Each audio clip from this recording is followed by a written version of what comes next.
Thank you, Chair. I welcome this opportunity to update the House on LGBTI+ issues, particularly during Pride Week. At the start of 2022, Ireland enters its second century as an independent state. We have become a proud, progressive and modern nation that supports and cherishes all people equally. We've made great strides in recent decades to promote equality and to respond to the changing needs of a diverse population. We have a proud record as a champion of human rights internationally. We've been at the forefront of change in advancing equality for LGBTI+ people. In 2015, we became the first country in the world to legalise same-sex marriage by popular vote. In the same year, we introduced progressive gender recognition legislation. In 2018, we became the first country in the world to launch a national LGBTI+ youth strategy. The annual Pride Parade, which will be held in person again this Saturday, has grown to become one of the biggest festivals celebrated in Ireland. Yet despite these advances, challenges remain. LGBTI+ people continue to face significant barriers to full participation in public life. They do not always feel safe in public spaces. They continue to experience unacceptable levels of harassment, violence and discrimination. LGBTI+ people also face particular health issues.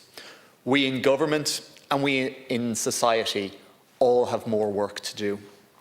That is why in 2019 the government launched Ireland's first national LGBTI+ inclusion strategy. This all-of-government strategy pursues objectives under 4 thematic pillars, providing a vision of an Ireland where LGBTI+ people are visible and included, treated equally, healthy and feel safe and supported.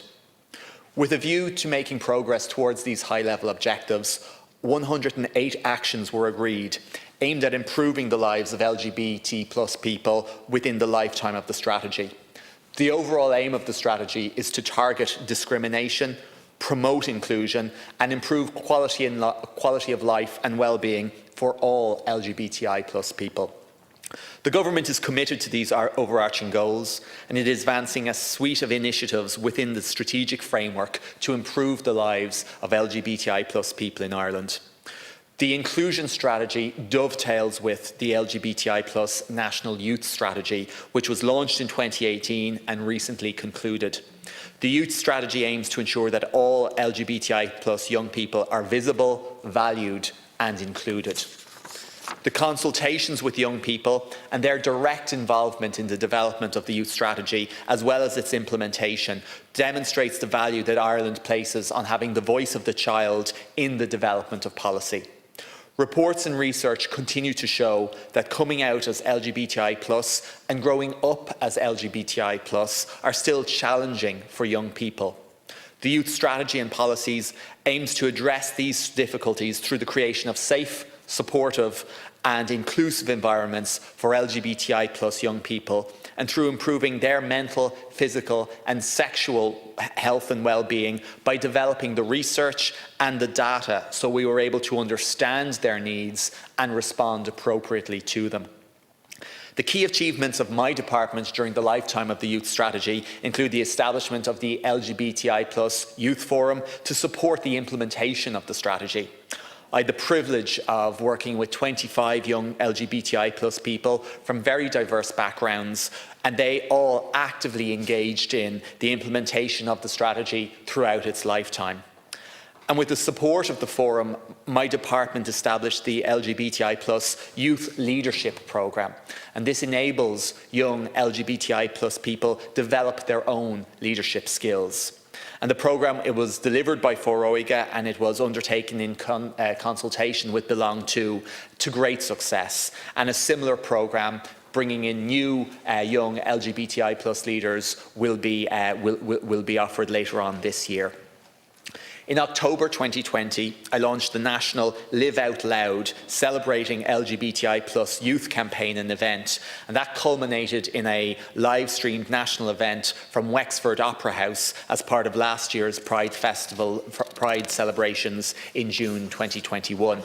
And this campaign and the overall event, it celebrated LGBTI plus young people, again showing that they are visible, valued and included across our culture, across our society, across sport. And a review of the implementation of the youth strategy is underway, and that will be published later on this year. The House will be aware that one of my key priorities is the prohibition of the practice of so-called conversion therapy, and this objective is contained in the programme for government. My department recently commissioned research aimed at capturing the views and experiences of people who have undergone this so-called therapy. And this multi-phased mixed methodology research is being conducted by an expert team in Trinity College, and it's expected to be completed in August of this year. And the findings will help and assist in the development of legislation that will prohibit the practice of conversion therapy. And the legislation will also be informed by international comparative analysis. Conversion therapy is something that doesn't happen hugely in this country, but it does happen, and I've met with young people who've experienced it, and when it happens, its impact can be absolutely devastating. And that's why we're taking the time to undertake this research, to understand exactly where and how it's happening, so we can ensure that the legislation being brought forward is as effective and can ensure we can absolutely prohibit this practice. As a government, we recognise that people arriving in Ireland who wish to claim international protection are diverse in backgrounds and often have very different needs. The White Paper on Ending Direct Provision committed to establishing supported pathways for people who, because of their gender or identity, may have specific vulnerabilities. For an LGBTI plus person, that journey can be more difficult. My department, we recognise that, and we're developing a specific LGBTI plus operating model to help interact with and best support people from the LGBTI plus community who are seeking asylum here in Ireland. And I'm pleased to be able to say that work will shortly begin with an NGO partner on a consultation and research phase, which will gather the experiences of those who have already passed through this process and make sure we can design our international protection process in a way that fully respects and fully protects LGBT plus people in that process. As well as the research into conversion therapy, my department is also in the process of commissioning a study of older LGBTI plus people in Ireland. And this study will draw from the data held by the Irish Longitudinal Study on Ageing, TILDA, and the contract with a third-level institution is now being finalised, and it is expected the research will be completed by the end of 2022. This study of the older LGBTI plus population in Ireland will identify the needs of older LGBTI plus people and the particular challenges that they experience. And the research will also inform the ongoing implementation of strategic actions to support members of the older LGBTI plus community in Ireland. And I think we're all aware, particularly I suppose in the context of the change we've seen in this country, of significant numbers of older LGBTI plus people, particularly those who weren't in a position or didn't feel they were in the position to come out in their youth, in their early years, and are now, because of the changed circumstances in this country, feel they can do so. And we must recognise that, and policy and law must be in place to support them in their process as well. The government is also committed to ensuring that members of minority and vulnerable groups feel safe and supported in Ireland as they go about their daily lives. My colleague, Minister McEntee, will soon publish a new hate crime bill which will introduce new, specific aggravated offences with enhanced penalties for crimes motivated by prejudice against certain characteristics, including gender and sexual orientation. Myself and Minister McEntee, we met with a range of national LGBTI plus groups yesterday, and we briefed them on the progress of this legislation and the progress of other legislation and policy being pursued across both our departments. The recent tragic events, the brutal killings that we saw in Sligo, and a range of attacks on members of the LGBTI plus community here in the streets in Dublin, in other parts of our country, and the increasingly vitriolic online attacks on members of the community, particularly on members of the trans community, It has shaken the community in this country, and I think all of us would be aware of that. And I think that's why, and it was good to have the opportunity with Minister McEntee for her to outline the extensive measures that An Garda Síochána are taking at a national level, but also at a very localised level as well, to ensure that all members of our community feel safe and that we have the very best mechanisms in place for engagement between An Garda Síochána, LGBT+ groups and individual members of the community as well.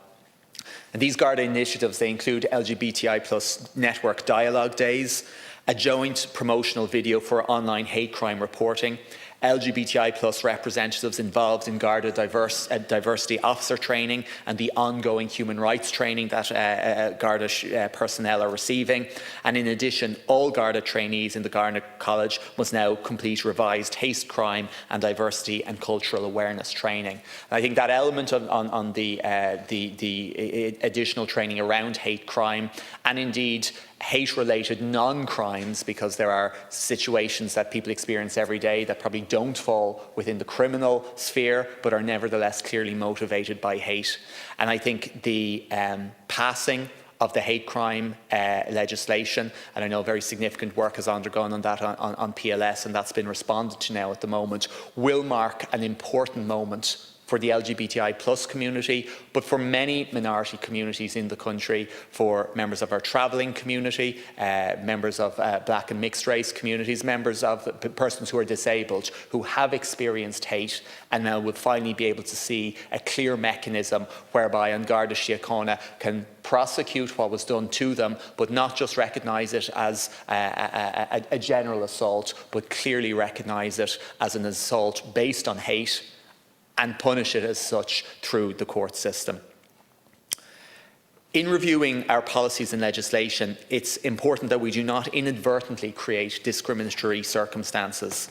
There have been recently some public debate over a small number of proposed changes to the Maternity Protection Acts, which will be brought forward as part of the Work-Life Balance and Miscellaneous Provisions Bill, to ensure that no family and no child should be disadvantaged because of their parent's gender. It is government policy to ensure that all pregnant employees in the state are entitled to maternity leave, and these amendments are intended to ensure that the Maternity Protection Acts reflect this. I hope to introduce this bill before the end of the term or early in the next term, and there will be opportunities to debate all elements of the bill. And I know that colleagues will be mindful that any debate should be sensitive to the fact that these amendments affect real people and real families. And I've no doubt that deputies and senators will conduct themselves with that thought and with the thoughts of those people in mind. Government collaboration with civil society and community organisations is a vital strand in our approach to service provision for LGBTI+ communities. We're committed to providing support and funding to a wide and diverse range of LGBTI+ non-government groups in their delivery of targeted programmes and services throughout the country. Last year, my department allocated over 1.5 million to support LGBTI+ projects through grant funding. And I know that this funding is critical in achieving overall strategic objectives of the government and providing regional services and supports for the LGBTI+ community. It's important that allocated funds are deployed strategically and that projects that are funded by government support the objectives of the LGBTI+ inclusion strategy. One such project is a specialised legal advice clinic which was launched in May 2022 by FLAC, the Free Legal Advice Centre. I had the privilege to join FLAC and be part of the launch of that really fantastic initiative. The clinic will meet specific needs of the gay and trans community. It will provide advice on a wide range of legal issues where gender and sexuality are core factors, including discrimination matters, equality, family law, gender identity, immigration, hate crimes and access to healthcare. The law clinic's objectives align with the actions in the strategy that mandate the provision of tailored legal advice and advocacy to LGBTI+ people. This is one example of the dozens of strategic initiatives by LGBTI+ organisations that have received funding under the Annual Community Services Fund, which was first launched in 2020. The fund is an essential limb of the inclusion strategy, and it unlocks the delivery of many of the strategy's aims and objectives. I was delighted the day before yesterday to announce details of the 2022 funding call, and importantly we've made a key change to it this year in that we are providing an element of core funding within this year's funding call. So this marks a change in the structure. Originally it was all project-based, but we recognise that the community sector for the LGBTI plus community, like so much of the community sector in this country, are facing additional financial pressures, and being able to plan for their development through being able to secure core funding for basic things like rent, like key staff, is often as beneficial as project-based funding as well. So this was an ask of groups in the sector, and we were pleased to be able to make these changes to the funding call this year, and I know it's something that is welcomed, and it will allow community groups and indeed local groups to continue to benefit from this range of support.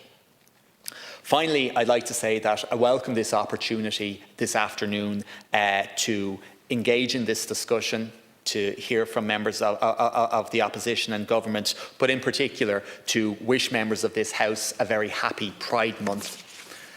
I'm also pleased to have this opportunity to express my own solidarity with the LGBTI plus community and our community throughout the country.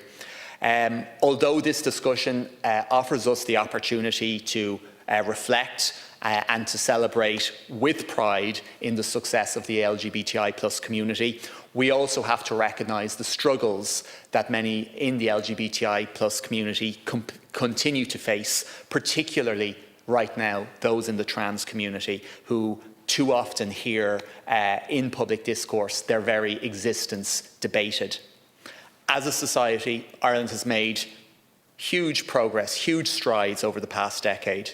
I always think just to myself, you know, when I was in school, there was absolutely no concept, no chance that I'd come out in school. And now whenever I go to most of our schools in Dublin 15 or indeed around the country, you see the pride flag flying. And it's such a change in, one person's lifetime. And I know so many people of my own generation feel that and see that change. So it's always important to note the huge progress we've made. But we also have to be conscious that you can have regression. And we see regression. We see regression in Europe right now. And I've made this point before, and I think I've made it in this House, but to be in a situation where you see your human rights going backwards in your own lifetime is something that must be truly terrifying. And has only been probably experienced by small numbers of people over time, but in parts of Europe and in parts of our world, the rights of the LGBT plus community are going backwards. And that's why it's so important in Ireland that we do celebrate our progress, but we also are conscious that we still have to do significantly more. And I think we and all of us in this House, we really have to take it upon ourselves to make the extra effort to be informed and to listen to the perspectives and experiences of those who still struggle, and I would specify members of the trans community there. If we're to create a society where everyone feels safe, included and supported to live as their true selves, we must first educate ourselves and play our role in supporting others to understand the complexities of gender identity. The government is committed to working with LGBTI plus communities to ensure that LGBT plus people can feel visible and can feel equal and can feel safety in a fairer and more inclusive Ireland. Thank you, Chair. Thank you.